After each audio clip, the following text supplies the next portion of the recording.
Good morning, folks. Welcome to Vlogmas day 19. My gosh, we only have a few days left together. So sorry about the weird angle. I know there's an annoying glare on my glasses. It's pretty hard to avoid that. I have this theory that the blue light filter makes it worse, because it's definitely worse on these glasses that I've had for the past couple of years versus my previous ones that didn't have the blue light. So my new glasses, I've got one with and one without. So I'm going to see if that improves things. But in the meantime, you're stuck with sometimes having the window reflected in my glasses, which just looks green. And it's because there's so much grass outside. We face a green, like a clearing between the houses. Anyway, that's not what you need to hear about. So good morning. Welcome to day 19. Feeling a lot more full energy today after being a little bit sick. So yeah, feeling good this morning. We've got a lot of stuff done already. It's like 20 to 11 now. And yeah, I have an interview with a new teacher at 11, and then I have 3 more interviews tomorrow and 1 more on Thursday. So if you crossed your fingers that we would get more applications, it worked. So hopefully all of those interviewees showed up, and all of them, or at least some of them, are viable candidates. As in, like, they really are suited to the position. They're not in it for the wrong reasons. That's all the things we have to set aside today. So yeah, for my interview, I have a pretty standard list of questions that I use as a rough guideline. Every time I do interviews, it makes me very thankful actually to not be in the public sector, like to not be in a government role or something, because that's where my mom works and she does interviews and she's like part of the interview panel, and they have to ask everything the exact same way for every candidate. And I do get a degree of that and being fair, and I am very careful to, you know, as much as it's possible for one to do this, to put biases aside and etc. But they literally, like, the same person has to ask the question the exact same way and follow all these rules. And yeah, I do get that, but at the same time, it's nice to be able to actually have a conversation with the person, which is what I can do. So yeah, I'm pretty much ready for them to arrive in case they're early. Sometimes people are incredibly early for these interviews, which isn't a particularly good sign to me. I don't like lateness at all, but if it were me going for an interview and I've had people be like 40 minutes early.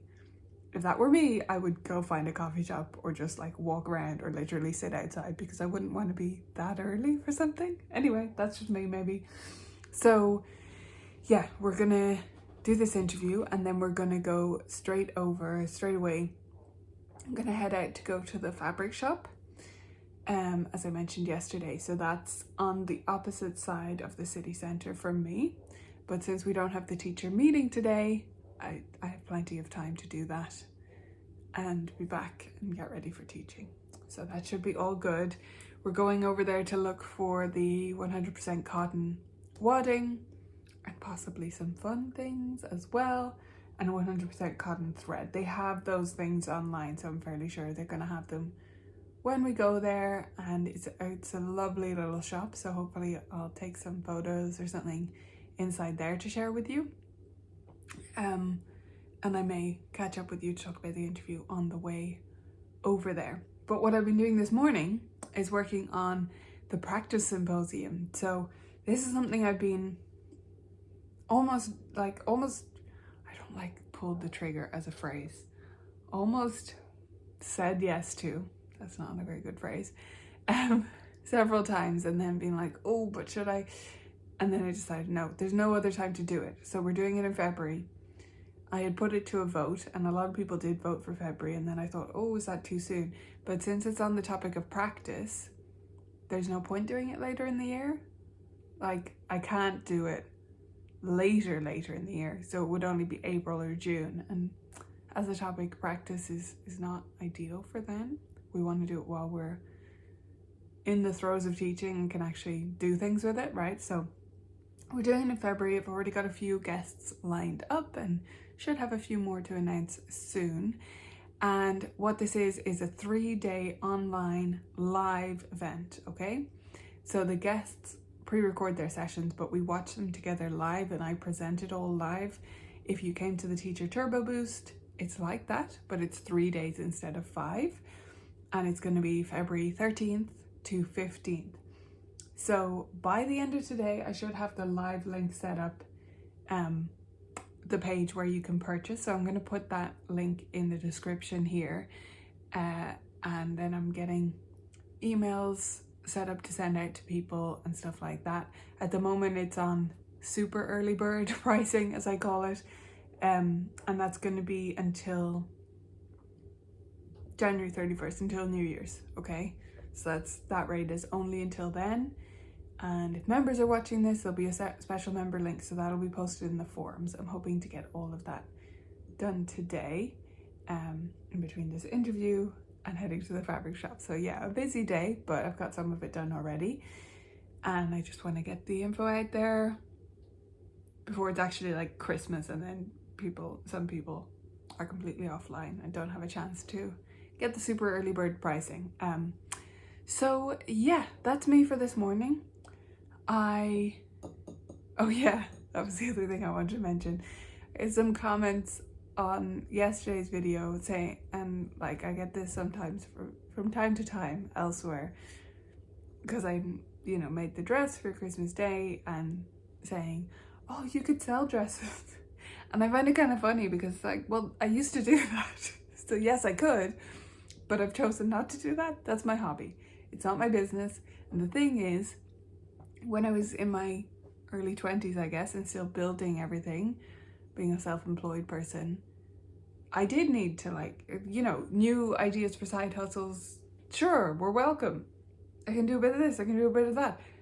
But now it's all about doing less, not more. Like, yes, I could make money if I sold dresses. That doesn't mean I should do it. Anyway, that's not meant to be snarky. I just find it funny, because I'm like, well, yeah, that was my actual business, so I know I could. But I prefer this business and that to be my hobby. Things, really make sense to me this way around. For a long time, they were the other way around, right? Because I went to fashion college and I taught piano on the side. So it was like, piano was my side hustle, hobby, whatever. And fashion was my business, my main thing, my career. And when they swapped, that's when it made sense. So I make things for myself, sometimes as gifts, and that's it. Never say never, but it's unlikely I'm ever going to sell garments again. So yeah, I'm going to wrap it up here for now, and my interviewee should hopefully be here soon. First one of the week, and I will maybe chat to you from the car on the way to the fabric shop. See you then.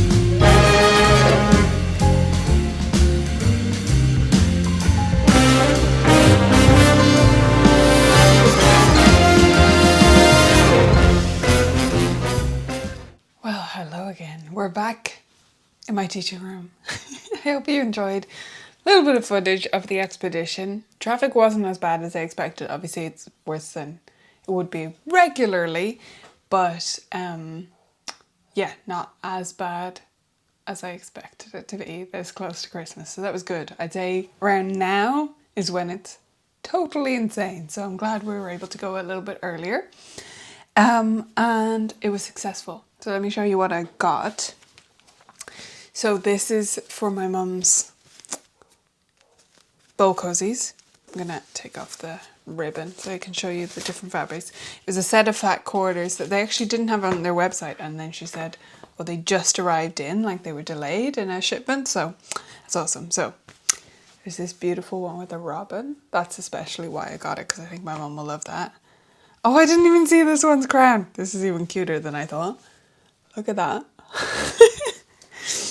So I'll combine them in different ways. The bow cozies like have an inside fabric and an outside fabric. So this one is more typical Still just a pretty print. I think Mum will love that. And that one. And then finally this one, which I'm not as sure I'll use for her. I might do though. It goes really nicely with the bird with the crown. Anyway, super cute pack. And I got the wadding. That's not very interesting to look at, but here it is. That's what we were looking for. 100% cotton.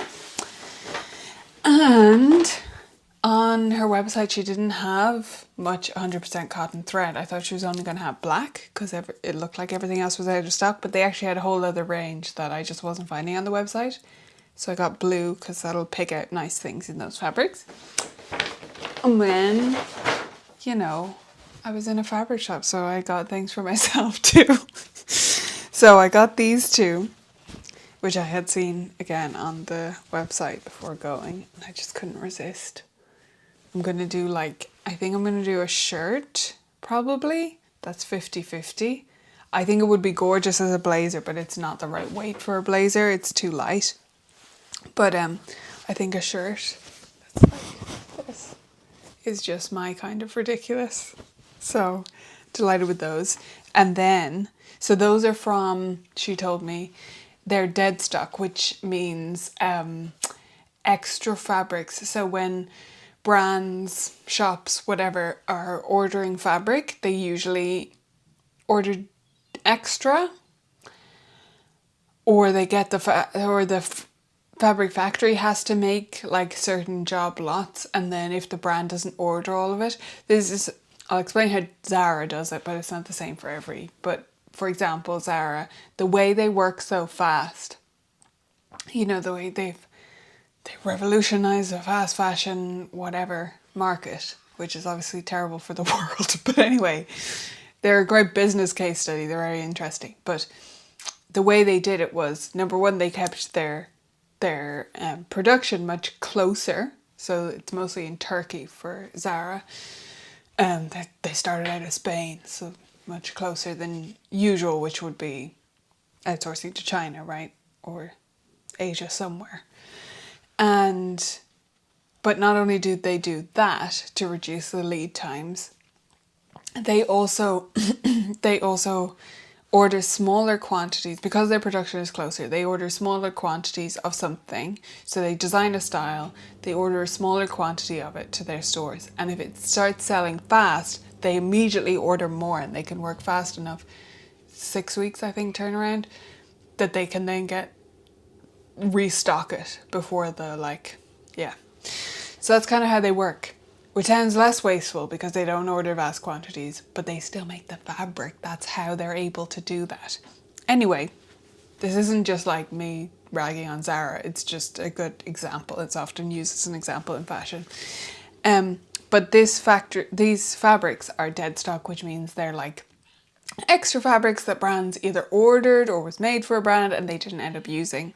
So it's kind of a way of mitigating some of the fashion industry, we like to think. And the factory that made them also makes fabrics. Like, these aren't for those brands, but the factory that made them also makes fabrics for Armani and D&G and like super high end. It's in Italy, so great to hear a bit about that from the fabric shop owner. And so I already had those, and she was cutting out my fabrics and organising my order. And then they had a remnant bin beside the till. And I had seen this one bit being like, no, I'll stick with those two because that's too perfect. But they had a remnant of this. And this is from the same factory. You can see they kind of all go together, right? I just think that's beautiful. I'm not sure yet what that's going to be, but it's 1.7 meters, so that's decent. I can get like a little simple dress like the one I made, the Christmas one I made yesterday. Nothing too elaborate and gathered, but I can get something simple in terms of a dress, or like a nice dramatic shirt, or yeah, lots of things that could be a skirt as well. So those are my treats to myself. And then I did get the things I was supposed to get for my mum as well. So a very successful trip. Delighted with that. And I just love going there. It's hard to capture in a photo a place like that because it's called the Crafty Studio, by the way, if you happen to be in Dublin. There's not much crossover between people who watch this channel, live in Dublin, and also are interested in crafts like me. instead of just piano teaching. But anyway, if you're ever in Dublin, it's called the Crafty Studio. And it's in Dublin 9, so it's on the north side of Dublin, which is why we had to go through the city centre. But it's they do sewing classes and crafting classes, and they have all sorts of art supplies and then fabric. And it's run really well, and it's really great, and it's quite new, so I try to support it when I can, even though it's a bit far away. Excuse me. Anyway, so we're back now. It's 2:20, so it's time to start thinking about getting ready for teaching. We'll get everything ready, and then I'm going to try and write some of the emails about the Practice Symposium to let members know about that first, and then non-members. So I need to get some of that written. But I got the registration page up and running, so at least like that part of the logistics is there. So that's great to get that done today. And I had the interview. So I'm not going to tell you any specifics, obviously, about the person, because that would be kind of terrible. But I will just say, this was one of those interviews. So sometimes in interviews, I get an immediate sense, or at least a very strong sense during the interview of, yes, this would be a great fit, I think, or no, like they're here for the wrong reasons, and I can tell. But this one was one of the ones where I'm like, ooh, this is a hard call. And you know, you got the inner dialogue going, like, oh, how can we suss this out? So, I mean, I got a pretty good sense of them, but it's going to be in comparing them to the other candidates that it's going to make it make sense. I have some hesitations, which may or may not be founded. Do you know what I mean? So yeah, we'll see how it goes for the rest of the week, but it's not like it's a absolutely not. So that's good. Hopefully tomorrow's interviews go well. So 3 tomorrow, 1 on Thursday as it stands now. I don't think there's anyone else who has to reply to me. You know, there are several people that I have to say no. Every time I post these jobs, by the way, I get at least half the candidates that apply don't live in Dublin. Like, they don't live in Ireland. They don't live here at all. And they weren't previously planning to move here. And then they say, I'll relocate. I'm like, you can't relocate for a 2-day-a-week teaching job in the afternoons.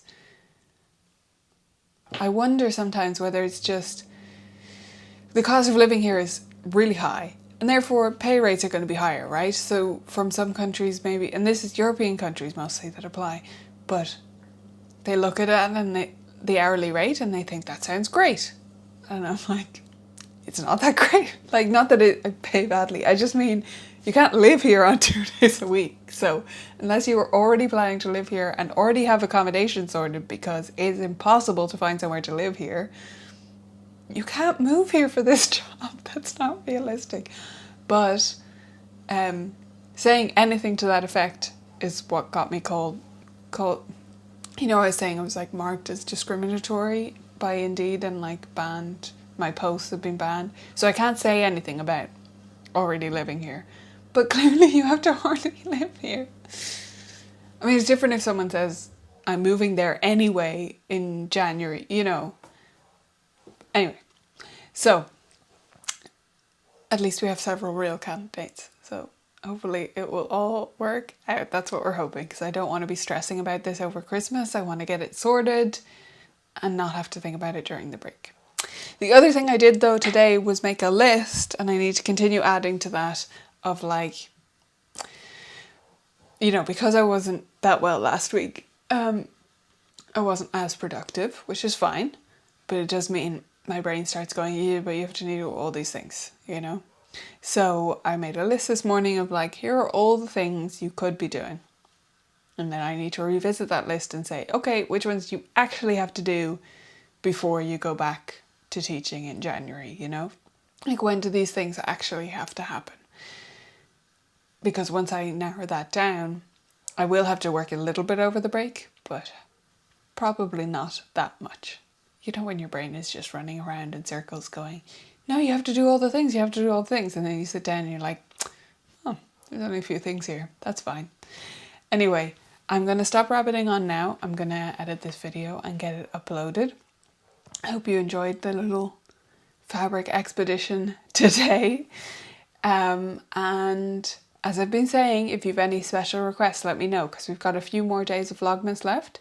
So if there's things you want to see, things you want me to talk about, questions, like we could do just a question, random questions if you want me to answer something, I'm happy to do that too.